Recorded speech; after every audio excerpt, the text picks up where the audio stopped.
J'ai réussi à lâcher prise, mais des fois, en fait, c'est quand on va me sortir fils à papa alors qu'ils savent même pas la vie qu'on a. C'est affolant les commentaires. Qu'est-ce qui se passe, c'est que tous nos clients mettent TikTok maintenant. J'ai fait 2,1 millions de vues. 14 000 abonnés en une semaine, on a dit mais c'est pas possible. L'influenceur BTP, les conseils des pros pour optimiser votre visibilité et votre communication sur Bâti Radio. Et ouais, on est sur l'influenceur BTP aujourd'hui. Vous savez pas pourquoi j'ai fait cette introduction bizarre, mais vous allez le comprendre bientôt dans l'épisode. Aujourd'hui, on va parler de comment répondre aux critiques, comment répondre aux haters sur les réseaux. J'ai l'honneur et la joie d'accueillir aujourd'hui un papa et son fils qui créent du contenu ensemble sur les réseaux en faisant de la rénovation. Voilà, moi, ça me touche beaucoup. C'est la première fois que j'ai des invités qui font ça après avoir eu tous les parcours. Comment ça va, les garçons de Clean the Nice? Bah, écoute, ça va super et toi? Ça va super bien. Voilà. C'est le deuxième épisode qu'on tourne ensemble. Au début, c'était un peu stressé. Maintenant, tranquille. C'est quand la prochaine? Donc, écoutez, moi, c'est Jean-Bernard. Si vous ne me connaissez pas, je suis le cofondateur d'Eldo. On a un logiciel qui permet d'aider les artisans et les industriels à récolter 70% d'avis clients, doubler leur visibilité sur Google et gagner plusieurs heures par semaine dans leur gestion commerciale et de leur communication. Et on fait cette émission en partenariat avec Batimat. Voilà, on est sur le magnifique studio de Bâti Radio. Et cette année, Batimat, ça revient le 30 septembre jusqu'au 3 octobre. J'espère que tu seras là. En tout cas, nous, on y sera. On va se régaler. C'est la grande messe, la grande réunion du BTP. J'ai hâte d'y être. Est-ce que vous y êtes déjà allés, les gars? Bah oui, on a rencontré Steph Faria, tout ça. Ah, salut. On a rencontré tout le monde et c'était vraiment sympa, quoi. Ouais. On s'est échangé encore plein de choses. Eh oui, c'est ça. C'est le but de Batimat. C'est le but de cette émission. C'est permettre les rencontres, se permettre l'échange, mettre en avant les histoires des hommes et des femmes qui font le BTP.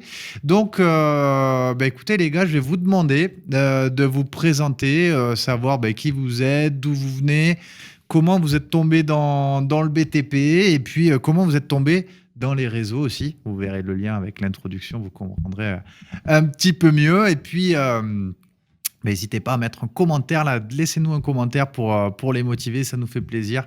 Dites-nous ce que vous pensez de ce sujet. Si vous aussi, vous avez déjà eu des commentaires désobligeants sur les réseaux, malheureusement, ça arrive souvent. Ça va être le thème. On va en parler tout à l'heure. Qui c'est qui commence? Papa The Nice. Papa The Nice. Papa The Nice. Salut tout le monde. Salut tout le monde. Moi, je suis dans le bâtiment depuis très longtemps, puisque j'ai 60 ans, bien sûr. 6.0. Donc, moi, j'étais chef de chantier avant de monter l'entreprise. Ouais. Et il y a 8 ans, j'ai dit, tiens, je monte ma boîte. Ok. Et avec Florian. Ok. Et toi, ton prénom? Moi, c'est Jean-Claude. Jean-Claude. Et donc... Mais bon, c'est Papa The Nice maintenant. Hein, c'est Papa The Nice, oui, voilà. Et donc, c'est une belle aventure depuis 8 ans. Et surtout avec mon fils, comme tu disais tout à l'heure. Travailler avec père et fille, avec son fils, c'est du bonheur. Ah c'est la relation que tout le monde envie, hein, bien évidemment. Et toi, Florian, t'étais comment ça s'est passé, votre association? Tu étais dans le BTP avant? Il m'a fait rentrer au début, j'ai commencé à pré-apprenti. En 4e, je crois, j'ai eu une dérogation pour partir avant. Donc, j'ai fait un CAP pré-apprentissage, après CAP chauffage, CAP plomberie. Il m'a fait rentrer dans toutes les boîtes où il était, en fait. Donc, j'ai toujours été avec lui, tout simplement. Et là, j'ai pris un appart, je suis derrière chez lui. Hein. Mais non! Ah ouais! On se sépare jamais. Ah ouais, c'est limite frérot, quoi. Ah ouais, carrément. Carrément. On est toujours ensemble. Il me lâche pas. Toujours ensemble. C'est sûr. Ouais. Donc, c'est ça, c'est sympa. Et quand ça se passe bien... c'est encore mieux. C'est encore mieux. Donc, quand il a décidé de monter sa boîte, toi, t'as pas hésité une seconde. Il était dans le canapé, il a dit bon, Flo, j'en ai marre, je monte ma boîte. Je dis ok, papa. Et je dis ok. Voilà, il a monté sa boîte et puis voilà, c'est parti. Ok. Donc, voilà. Et donc là, dans l'entreprise, vous faites quoi comme type de travaux? Parce que ça s'appelle Clean the Nice, mais vous faites beaucoup plus que ouais, parce que oui, mon père, lui, c'est une entreprise tout corps d'État, avec toutes les expériences qu'il a depuis des années. Ouais. Donc, on est spécialisé dans la clim et dans les revêtements en granulat de marbre aussi, la résine. Et beaucoup moquette de pierre. Moquette de pierre, voilà. Et le carrelage et rénovation un peu intérieure, parce qu'en fait, les clients, dès qu'on commence, grâce au réseau, ils voient notre boulot, la qualité. ils veulent plus nous lâcher en fait. Donc on se retrouve à faire plein de choses en fait. Donc voilà, tout simplement, on fait un peu tout type de travaux, mais on veut se spécialiser là maintenant dans le granulat de marbre et la clim principalement. Ouais. C'est mieux, Donc, ça permet d'avoir moins de typologie de fournisseurs, Voilà, de c'est ça. faire moins de temps, gagner mieux sa vie. Il y a beaucoup de gestion, donc ouais. Voilà, la rénovation, c'est quand même... bon, c'est lourd. Oui. C'est vrai qu'il ne faut pas tout faire. Non. Mais c'est vrai trop que... de temps, on perd trop d'argent. Ouais. Moi, j'ai tendance... Tu fais plaisir aux clients, mais Voilà, toi, à la fin, tu regardes à la fin du mois, il ne te reste pas grand-chose. C'est ça. Il faut toujours être parfait, pro dans tout. Donc, j'ai tendance à dire oui, je sais le faire. Donc, on le fait. Ouais. Mais voilà, c'est... Non, tu te mets donc, dedans, on va se spécialiser. Ouais, vous avez raison. Et alors, les réseaux, comment vous y êtes mis? C'est qui a... Ah, les réseaux, c'est Florian. C'est Florian? Non, moi, j'aurais cru que c'était toi. Non. C'est Florian. Non, moi, j'ai eu la chance qu'ils me soutiennent dans les réseaux. Donc, lui, il t'a fait rentrer dans le BTP. Ouais. Tu vois, t'as démarré les réseaux. Ouais. Et je suis anti-réseau. Hein. De base, moi, mon père, il a un terrain, j'aime mon potager, les tomates. Bizarrement, je suis jeune et moi, j'étais comme ça. Le permaculture, tout ça. Et puis, au final, c'est ma copine, elle me dit... Mais t'es bizarre, il y a TikTok. Je dis arrête avec tes réseaux là. Moi, même Snap, mes potes, ils me disaient mais t'as pas les réseaux. Je dis mais non, je m'en fous complètement. J'avais mon téléphone, je le paumais tout le temps. J'ai anti-téléphone. Et ma copine, elle me met TikTok. Et je fais une vidéo d'une clim. Je fais 6000 vues. Je dis oh ouais, ok, il y a un truc. Puis après, une deuxième, une troisième. Et puis après, on est tombé dedans complètement, quoi. Okay. T'avais pas un truc aussi qui t'a ouvert un peu les yeux sur tout ça? Si, on a été travailler chez le rappeur Seth Gecko, c'est là voilà, donc on a travaillé chez le rappeur Seth Gecko et c'est lui qui nous a fait comprendre entre guillemets comment ça se passait un peu être influenceur, etc. Il nous a donné l'envie par rapport même aux partenariats, les collaborations, tout ça, on n'en fait pas trop, mais c'est lui qui il a dit mais les gars, les réseaux, c'est l'avenir, quoi. Et c'est juste après on a commencé TikTok en fait. Ok. Tout simplement, voilà. Moi, je l'ai encouragé à le faire. Ouais. Et puis, toi, t'as pas dit, oh non, qu'est-ce que tu m'emmerdes là, tu vas pas me filmer et tout, c'est quoi? Oh non, c'est moi qui le filmais tout le temps. C'est lui, c'est papa, tu me filmes? Oui, d'accord. Et puis, tout compte fait, il me dit, mais pourquoi tu le fais pas toi aussi? Je m'y suis mis, et c'est vrai que ça m'a plu. Et maintenant, je fais mes petits montages aussi. Tes vidéos, tes petits montages, PPR. Et c'est vraiment sympa. C'est quoi le contenu que tu préfères faire ou qui a le mieux marché? Le mieux marché, c'est les astuces. Ok. Style, vas-y, donne-moi un exemple. Style, par exemple, j'ai donné un exemple, TikTok, j'ai explosé grâce à une petite pince à silicone. Ok. J'ai fait une vidéo, j'ai fait 2 millions. Pour lever la clim, là, pour travailler derrière. Ouais, voilà. Bon, c'est tout simple, hein, mais c'est vraiment utile. J'ai fait 2 millions 100 de vues. Et on l'a mis il a fait 14 000 abonnés en une semaine. On a dit, mais c'est pas possible. On était choqués. Mon téléphone devenait rouge. Ça pipait partout. Énorme. Donc voilà, et ça a débuté comme ça. Et alors, qu'est-ce que ça vous apporte aujourd'hui? C'est du temps. Pourquoi vous faites ça? Qu'est-ce que ça vous apporte? Aujourd'hui, tout. Franchement, tout. Franchement, c'est énorme parce que même au niveau famille, les gens ils vont te dire mais pourquoi il fait ça? Et tous les influenceurs, on en parle entre nous, beaucoup subissent ça un peu justement. Donc t'as beaucoup de gens qui, parce qu'ils osent pas le faire, ils ont peur de le faire, ils te découragent. Ils disent, c'est ça, pourquoi il est dessus? Qu'est-ce qui lui arrive? Il est tout le temps dessus maintenant et tout. Mais en fait, maintenant, ça nous permet même de faire monter ton site internet niveau algorithme. Tout est lié en fait. Donc les vues, les gens, ils viennent sur ton site, ils te visitent. Les clients, comme il disait le jeune tout à l'heure, dans sa ville, les papis de 70 ans, ils mettent TikTok. Et nous, qu'est-ce qui se passe? C'est que tous nos clients mettent TikTok maintenant. Pour vous suivre. Ils disent tous que les adultes, que c'est pour les jeunes, que ça marche pas niveau travail, que ça t'apportera pas de clientèle, enfin même tous les autres artisans. Hein. Mais en fait, c'est énorme. Et tu peux cibler des gens, cibler ta ville, la localisation, donc ils savent où t'es. Ils voient l'honnêteté qu'on a, mon père et moi, tous les deux. Nous, on est simple, on veut pas faire un contenu où on fait genre... On est nous-mêmes, on rigole, voilà. Si ça plaît pas, c'est pas grave. Et on prend vraiment du plaisir dans ça. Le côté père et fils, on monte nos astuces et puis voilà. Et les clients, ils adorent, ils nous suivent. Même un client, limite, il t'appelle, il te tutoie. Parce qu'il te connaît depuis déjà longtemps, en fait. Ouais. Et ça brise la glace et ça, c'est super bien. Il n'y a plus le côté gênant. Donc ça vous permet d'avoir des prospects? Ouais. Ça vous permet de rassurer les prospects qu'ils n'ont pas trouvé par là parce que même... Ils voient comment vous travaillez, ils voient que vous n'avez rien à cacher. Exactement. Ça vous permet de vous éclater. Ouais. Aussi, et puis c'est vrai que le client chez qui on est peut suivre l'évolution du chantier aussi. Ah oui. Et ça, c'est important.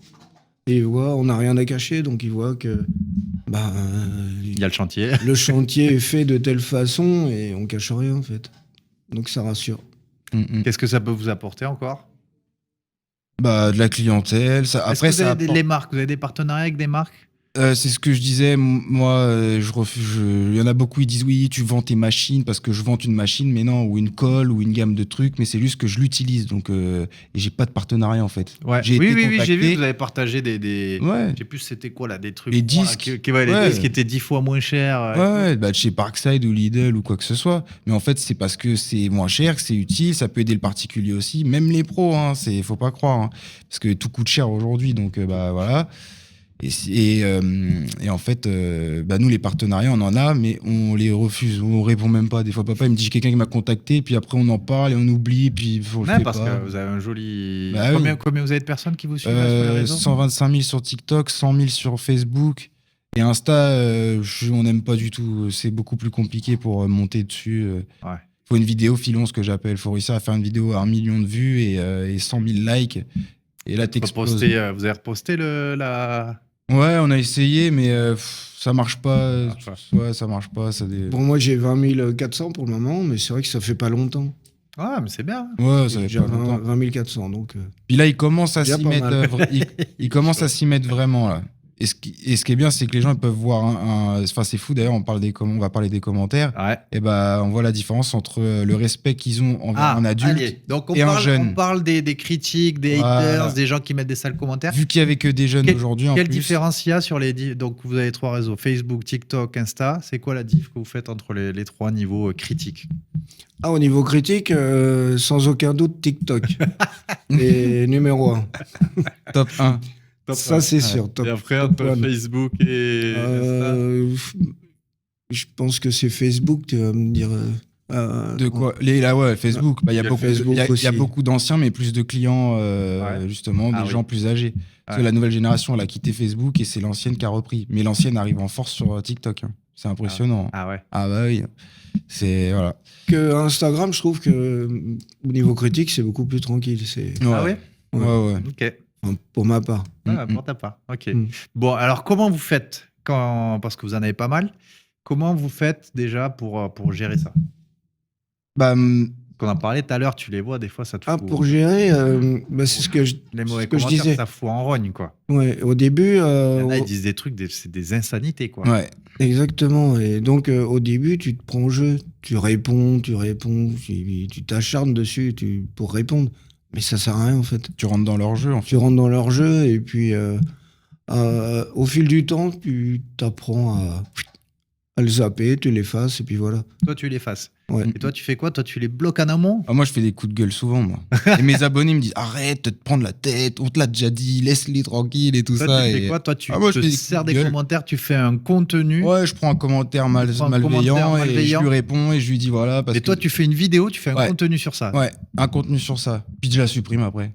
Parce que je culpabilise, je me dis, en fait, je fais perdre mon temps et ils perdent leur temps. Donc mes abonnés, ils ont raison aussi, en fait. Donc c'est un peu inutile. Donc mais ça, tu conseilles pas de le faire. Mais ça, je le fais pour mes abonnés, pour ceux qui nous suivent réellement, pour qu'ils voient un peu, pas que nos vidéos, trucs, un peu notre ressenti aussi personnel. Ouais. Mais ça me prend des fois, parce que j'ai réussi à lâcher prise, mais des fois, en fait, c'est quand on va me sortir fils à papa, alors qu'ils savent même pas la vie qu'on a. Moi, j'ai une petite fille, on est père de famille, tous les gens des réseaux, on a tous notre vie, en fait. Comme eux, comme les gens qui sont sur TikTok, on est pareil qu'eux. Et c'est pas parce qu'on a un chiffre qu'on monte que, donc on dit aux autres qui veulent se lancer, faites-le. Après, tu veux pas le faire, tu le fais pas, mais moi et mon papa, on va pas perdre notre temps à commenter d'autres gens, donc je comprends pas ça. Moi, je commente jamais, même si je vois un carrelage mal fait, je m'en fiche. Moi, je commente, même pour envoyer du soutien. Ou que ceux qu'on se connaît entre nous, Steph Aria, tout ça, s'il y a une vidéo sympa, on va lui mettre, on va faire un petit commentaire sympa, enfin, tout simplement. Mais moi, en tout cas, comment je gère mes trucs, c'est que c'est simple, c'est ce que je dis aux abonnés. Des fois, je dis arrêtez de vous énerver en répondant en vidéo, parce qu'en fait, moi, je peux approuver chaque commentaire qui sort ou pas. Sur Facebook, on peut pas. Comment on fait ça? Tu vas dans les réglages. Tu vas dans les réglages. Facebook, ouais, on peut pas. Hein. Je crois même qu'on peut même pas supprimer les commentaires. Si, ça si. Oui, moi j'en ai eu. Tu peux les masquer. Ah ouais, ok, ouais. Bah, on galère un peu En fait, plus. il est en grisé et ouais. toi, tu le vois, mais eux le voient pas. D'accord. Mais ouais, TikTok, j'étais dans les réglages, j'ai vu qu'on pouvait contrôler parce que je me suis dit, s'il y a trop d'haters, TikTok, l'algorithme va comprendre qu'il y a trop de haine dans ton compte. T'apportes trop de haine, Il risque de te il peut te bannir en fait. Donc c'est important de contrôler aussi ça. Vous entendez, ça, c'est important. Donc je vais dans mes vidéos, c'est chiant, c'est du boulot, c'est ce qu'on disait tout à l'heure avec les autres influenceurs. Moi, en bas de la liste, il y a marqué approuver les commentaires. Donc, des fois, j'en approuve de temps en temps, je les mets en conflit, mes abonnés me défendent, tout ça. Puis, des fois, je les supprime parce qu'ils s'embrouillent tellement entre eux que je me dis pour leur bien, faut pas que je laisse ça. En fait, c'est pas ça. Donc, je supprime parce qu'ils perdent leur temps dans leur soirée et on perd tous notre temps, en fait. Ça, c'est le côté un peu dommage. Mais après, il y a de très bons commentaires, heureusement. Ouais, c'est la majorité. Ah ouais. Oui, heureusement. Ouais. Et puis, tous ceux qui nous suivent. Vraiment, c'est magnifique comme réseau, je trouve. Pour moi qui ai 60 ans, je me dis, il y a des gens qui nous suivent, qui regardent et qui approuvent notre travail. C'est énorme.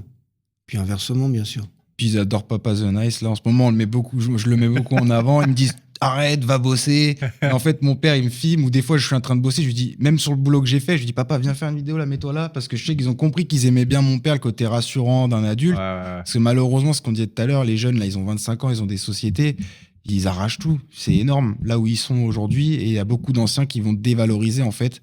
Et tu peux te sentir des fois mal, même dans une entreprise, quand tu débutes en CAP, si t'as pas quelqu'un qui s'est formé sans se vanter, sans la pédagogie. Mon père est très sain, très pédagogue, il prend son temps.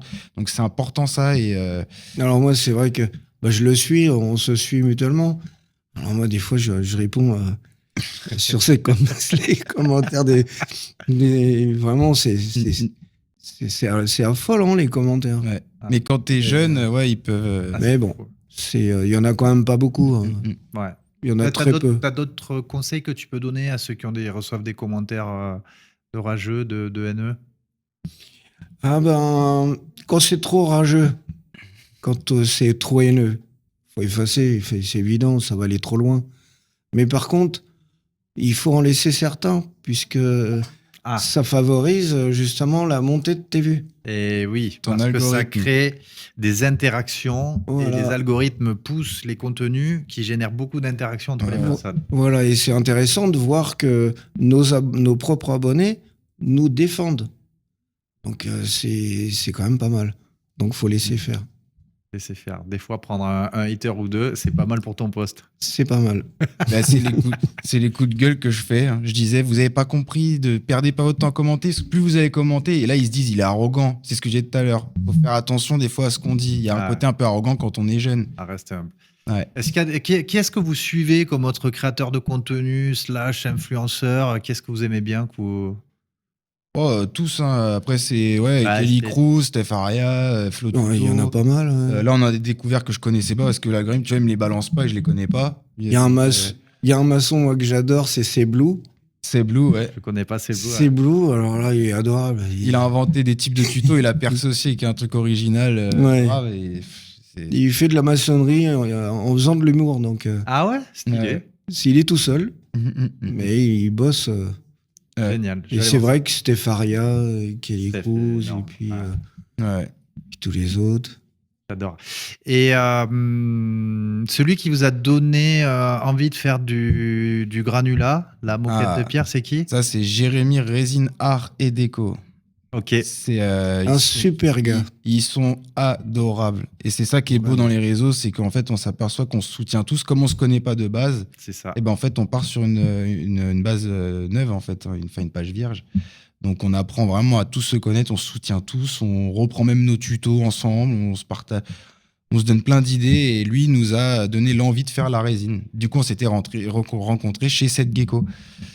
Et puis un jour, il a dit, les gars, écoutez, lancez-vous. Hein. C'était des dédios. Voilà.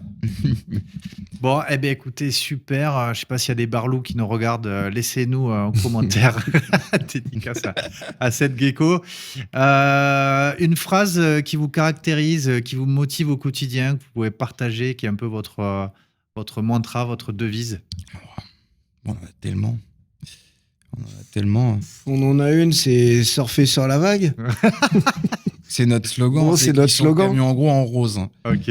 C'était pour toucher un peu le côté des femmes, le côté féminin. Parce que c'est très important sur les chantiers, c'est souvent la femme qui décide. C'est vrai. Donc, voilà. Et surfer sur la vague, c'est un peu surfer sur la vague, peu importe ton âge, on peut utiliser les réseaux sociaux. Exactement. La preuve, j'ai 60 ans. Bon, et puis, ça m'apporte pas mal de choses. On l'a vu, de la solidarité, du soutien. Puis rien lâcher, du boulot. Prendre les bons commentaires et en faire du positif. Et voilà. Et garder une relation père-fils. C'est énorme. Voilà, c'est le truc le plus beau qu'on a. Et puis voilà. C'est énorme parce qu'en plus, on fait nos vidéos nous-mêmes, on se filme. Des fois, on rate, on rigole. Ouais. On est mort de rire. Mais si t'as un projet, vas-y à fond, même les gens qui veulent. Et on s'entraide, on en lance plein sur les réseaux. Hein. Plein de gens, on leur dit fais-le, des artisans, parce qu'ils savent pas comment faire. Je dis pas de photos, pas d'avant-après, ça sert à rien. Faut faire du réel, du pour toi. Faut être sur les pages où les gens te voient, tout simplement. Et faut pas hésiter à parler, voilà, même si t'es pas à l'aise, au début, si t'as des petites astuces, t'essayes, tu commences comme ça. Il faut pas hésiter à le faire, tout simplement. Voilà, vous avez vu comment répondre aux commentaires négatifs. C'était magnifique couple père-fils qui travaillent ensemble au quotidien, qui partagent ça sur les réseaux et qui le font avec beaucoup de bonne humeur et de passion. Merci beaucoup, Clip the Nice, fils et père. C'est un plaisir de vous avoir, Florian et Jean-Claude. Dites-nous en commentaire ce que vous avez pensé de cet épisode et puis on se retrouve le 30 septembre à Batimat. Je vous dis merci pour votre assiduité et puis à très bientôt. Ciao, ciao. L'influenceur BTP, une émission à réécouter et télécharger sur le site de Bâti Radio.